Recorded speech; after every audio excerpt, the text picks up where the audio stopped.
नमस्कार दोस्तों, राधे राधे सभी को। तो बताइए कैसे हैं आप। आई होप आप सभी बहुत अच्छे होंगे। सो फ्रेंड्स, अब हम सभी जानते हैं कि खर मास अब बिल्कुल ख़त्म होने को है। संक्रांत वाले दिन ख़त्म हो जाएगा और हमारे सभी कार्य जो भी हैं शुभ कार्य वो शुरू हो जाएंगे, हम सभी जानते हैं।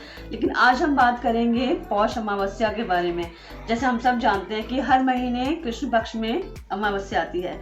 तो इस बार ये जो पूस का महीना भी कहते हैं इसे, ये जो चल रहा था, अब ये बिल्कुल अमावस जो आएगी उसे पौष अमावस्या या पूस की अमावस्या कहा जाता है। और वैसे फ्रेंड्स, सभी अमावस्या जो होती हैं उनका कहीं ना कहीं कुछ ना कुछ विशेष महत्व होता है। लेकिन कहते हैं कि इस जो पौषी अमावस्या आती है इसका भी विशेष महत्व होता है, क्योंकि ये जो पूस का महीना होता है ये छोटा पितृपक्ष भी इसे कहा जाता है। इसमें हम सभी अपने पितरों के निमित्त कुछ ना कुछ दान, तर्पण, हवन आदि करवाते हैं, पाठ कराते हैं, भागवत कराते हैं। तो फ्रेंड्स, इसे और ये जो अमावस्या होती है और ये पितृपक्ष का अंतिम दिन होता है। तो हम जानेंगे कि इस दिन हम क्या कर सकते हैं, क्या नहीं।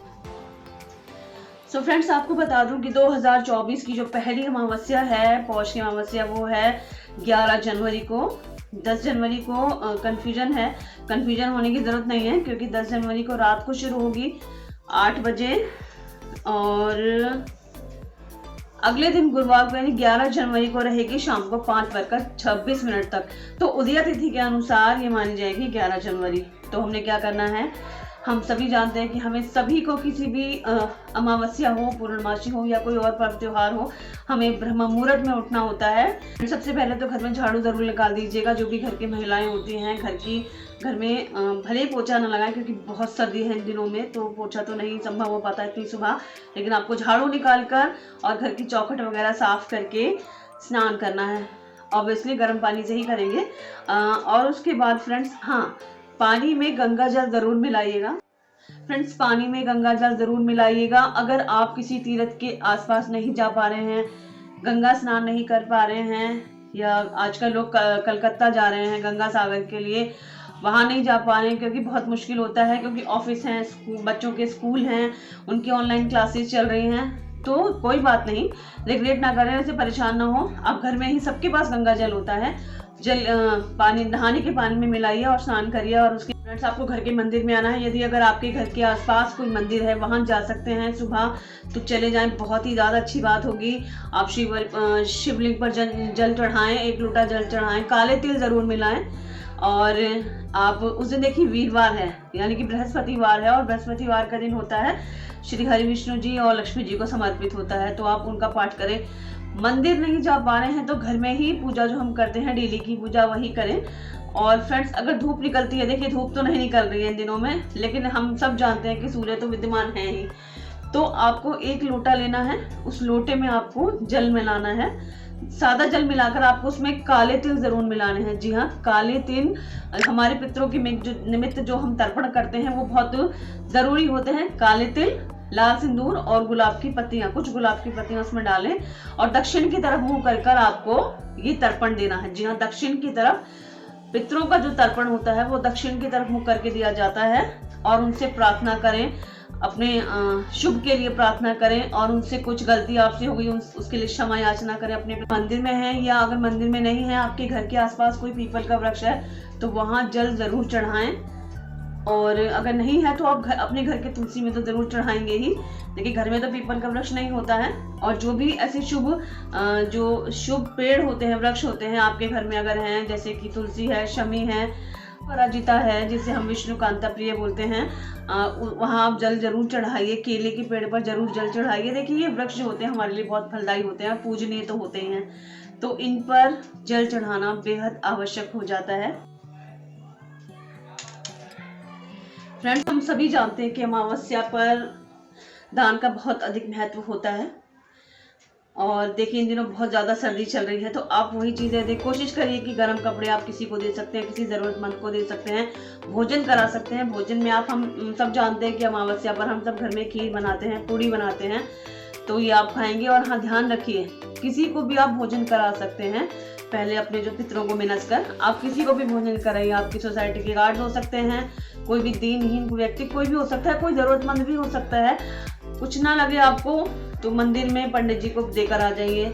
खीर पूड़ी, या आप सूखा भी दे सकते हैं। फ्रेंड्स, मंदिर में दूध, चावल और चीनी का दान आप कर सकते हैं। देसी घी का आप थोड़ा सा दान कर सकते हैं। देखिए, जितनी आपकी क्षमता हो, जितनी ही आपकी क्षमता हो उतना ही कर सकते हैं। मंदिर में नहीं कर सकते हैं तो किसी ज़रूरतमंद को देना तो बिल्कुल ना भूलें। ऐसे देखिए, लोग हमारे घर के आसपास मिल जाते हैं, कोई ना कोई, जिन्हें ऐसी चीज़ों की ज़रूरत होती है, और उनके लिए ये थोड़ा सा दान भी बहुत बड़ा होता है। फ्रेंड, हम अब बात करेंगे कुछ जानवरों के बारे में। ये जो आपको गाय को रोटी ज़रूर देनी है, हालांकि रोज़ ही देनी चाहिए। हमारी जो पहली रोटी होती है वो गाय को जाती है, वो आपको देनी चाहिए, और इस दिन तो ज़रूर देनी है। रोटी पर आपको गुड़ रखकर ज़रूर देना है। फ्रेंड्स, गाय की रोटी जो आप निकालेंगे उसके साथ आप गुड़ रखकर ज़रूर दीजिए। थोड़ी सी चने की दाल भिगोकर आप ज़रूर दीजिए, क्योंकि बृहस्पतिवार है और चने की दाल का बहुत विशेष महत्व होता है इस दिन।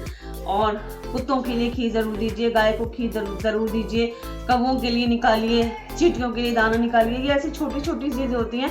पर देखिए, ये जो जानवर होते हैं बोल नहीं सकते, तो इनकी खाने पीने की व्यवस्था भी हमें और आपको मिलकर करनी होती है।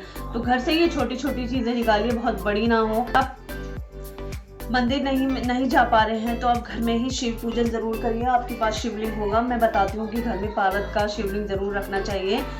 पारे का शिवलिंग जो होता है, मतलब पारद बोलते हैं उसे। फ्रेंड्स, एक विशेष लाभ के लिए आपको एक बात बताना चाहूंगी। हमारे गुरुजी ने बताया था कि अगर बृहस्पतिवार को अमावस्या होती है और आपको किसी भी तरह की धन से संबंधित परेशानी है तो आप विष्णु मंदिर जरूर जाइए, माँ लक्ष्मी जी के मंदिर में जरूर जाइए, और उनके लिए पीला कपड़ा लेकर जाइए, कुछ चने की दाल, गुड़ और घी जरूर लेकर जाइए। वहां पर आप रख कर आइए, छोड़कर आइए। क्वांटिटी देखिए कितनी भी हो सकती है, लेकिन इतनी हो वो किसी काम जरूर आ सके, ये आप ध्यान रखिएगा। और उनसे फ्रेंड्स, अमावस्या को शिव परिवार का पूजन भी विशेष किया जाता है, तो आप वहां जल चढ़ाकर आएंगे। और शाम के समय अगर आपको समय मिले तो एक दिया शिवलिंग के सामने जरूर जला कर आएं। और इस दिन हनुमान जी का भी विशेष पूजन होता है। हम सब जानते हैं कि अगर आप कर सकते हैं तो सुंदरकांड जरूर करें शाम के समय। फ्रेंड, आपको एक काम जरूर करना है। शाम के समय जब सभी लोग भोजन कर ले करके, तो जो घर की महिलाएं हैं, आपकी रसोई में एक पात्र होता है जिसमें आप पानी रखते हैं, वो टोंकरी होती है पानी की, या मटका हो, जो भी हो। कुछ नहीं हो तो आरो जहाँ आप रखते हैं, जहाँ से आप पीने का पानी देते हैं, उसके सामने एक शुद्ध देसी घी का दिया जरूर जलाएं शाम को सोने से पहले, रात को सोने से पहले। और शाम के समय घर की मेन चौखट पर एक घी का दिया जरूर जलाना है। घी ना हो तो आप तिल के तेल का जला सकते हैं, सरसों के तेल का जला सकते हैं, जैसा भी आपको ठीक लगे, लेकिन दीपक जरूर जलाना है। कहाँ? चौखट के पास और पानी के पास, ये ध्यान रखें।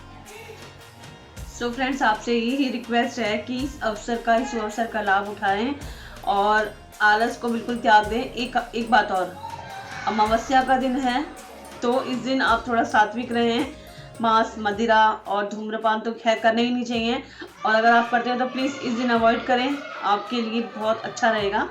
फ्रेंड्स, जैसे मैंने बताया कि ये दिन समर्पित होता है श्री हरि विष्णु और लक्ष्मी जी को, तो आप लक्ष्मी नारायण की पूजा कर सकते हैं। अगर आप सुबह आपको समय ना मिले तो शाम को ज़रूर करें। उनके जो भी पाठ होते हैं, विष्णु चालीसा, लक्ष्मी चालीसा आदि, ये आप कर सकते हैं। विष्णु सहस्त्रनाम का पाठ कर सकते हैं, हनुमान चालीसा, सुंदरकांड आदि, जैसा भी आपको समय लगे, कम लगे, ज़्यादा लगे, थोड़ा लगे, लेकिन कुछ ना कुछ आप पाठ अवश्य करें। तो फ्रेंड्स, ये थी एक छोटी सी जानकारी पौष अमावस्या के लिए। तो बताइए कैसी लगी आपको। अगर आपको थोड़ी सी भी अच्छी लगी हो तो लाइक ज़रूर करिएगा, और अगर चैनल पर नए हैं तो सब्सक्राइब करना बिल्कुल मत भूलिएगा, और कमेंट में लिखिएगा जय माता दी, जय लक्ष्मी नारायण। तो फ्रेंड्स, मिलते हैं जल्दी ही किसी नए ब्लॉग में। सब्सक्राइब करना बिल्कुल मत भूलिएगा, बेल आइकन को ज़रूर दबाइएगा ताकि मेरी वीडियोज़ की नोटिफिकेशन आपको जल्दी आती रहे। तो मिलते हैं जल्दी किसी नए ब्लॉग में, तब तक के लिए राधे राधे सभी को, बाय बाय।